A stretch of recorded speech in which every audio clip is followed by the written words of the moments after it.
décembre 2024. Dis-moi, pourquoi tu racontes pas l'histoire du Rav? Que le Rav Mimoun, quand il est venu voir l'école à Jérusalem, à Ramoth.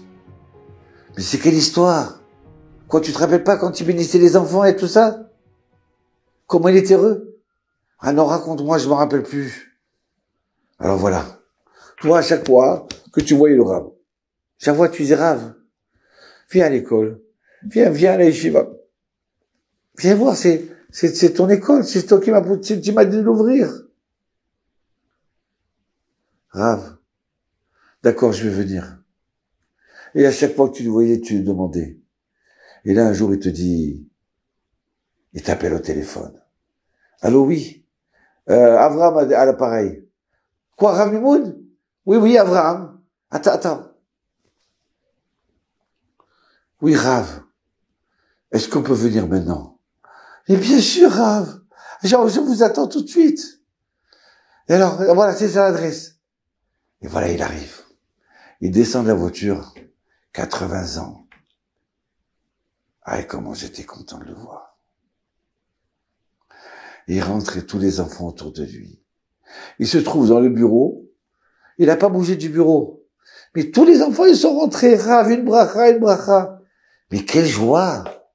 Mais quel bonheur! On aurait dit un soleil. On dirait qu'il voyait des diamants.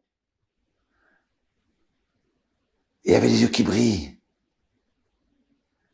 Et comme c'est que, ça me rappelle un Rav qui disait, c'est le Riyad, il disait que les sages, ils disent, le Midrash, il dit que depuis que le temple est détruit, qu'est-ce qu'il fait Hachem? Il joue. Il étudie avec les enfants dans la Torah. Waouh! Donc tu comprends, donc un enfant, c'est la bénédiction. Un enfant, c'est lui qui donne la parnassa à la maison, à ceux qui l'aident. Un enfant, ils peuvent aider à porter bonheur pour le mariage, pour avoir des enfants. Ah, c'est vrai, je me sers de ça à chaque fois. Je dis, quoi, tu n'as pas d'enfant? Eh, viens, on va prier pour toi. Et je vois le Rav tellement content. Aïe. Ça y est, il a le gros lot. Il est dans l'endroit le meilleur au monde. Et il bénit. Il s'arrête pas. Infatigable. J'étais heureux de le voir comme ça. Et d'un seul coup, il y a quelqu'un qui lui dit, Rav, ça y est, il est tard, Rav. Ah oui, il faut rentrer.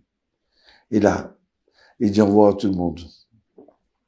Il y a certains professeurs qui reçoivent aussi une bracha, qui demandent. Vous savez, très souvent, des fois, le Rav, quand avec les adultes, il n'aimait pas parce que, comme si qu'il recevait des honneurs. Donc, ça le dérangeait que tout le monde court vers lui. Mais avec les enfants, c'était différent. Parce que les enfants, ils n'ont pas fauté. Ils savent pas ce que c'est encore l'orgueil, les choses mauvaises. C'est pur. C'est naïf. Il me dit, bon, largement, je dois partir. Merci, Rav. Il monte dans la voiture, il ferme la porte, et à ce moment-là, je cours vers lui. Il m'ouvre la fenêtre. Je dis, Rav, qu'est-ce qu'il y a? Je dis, Rav, il y a un enfant, il est en train de pleurer. Parce qu'il n'a pas poussé les autres enfants pour recevoir sa bénédiction. Il était timide. Et il n'a pas reçu la bracha. Alors je te l'amène, et par la fenêtre, tu vas le bénir. Et là, il me dit, ah non. Il ouvre la porte. Et il descend, mais je voulais lui dire, mais Rav, tu es âgé, tu as 80 ans. Rav. Il se lève. Et il me dit, où il est l'enfant? Et il le prend, et il le bénit. Et il le bénit. C'est quoi? Il lui donne tout. Ouais, quelle grandeur. Ça y est, il est plus pressé. Il n'existe que pour cet enfant-là. C'est ça la grandeur du Rav Mimoun. Il était avec 100% la personne. 100% avec le malade, il était là à côté de lui. Il fallait qu'il lui donne tout. Quand mon père il est décédé, il est resté des heures à côté de lui, en train de l'accompagner. Il a pu partir à 67 ans, tranquillement. Pourquoi? Le Rav était à côté de lui. Ah oui, Thierry. Bien sûr qu'il faut que je raconte cette histoire. Voilà. Le Rav, il veut qu'on lui ressemble. Qu'on soit à fond. Pour ses enfants, pour son prochain. C'est ça aimer un juif.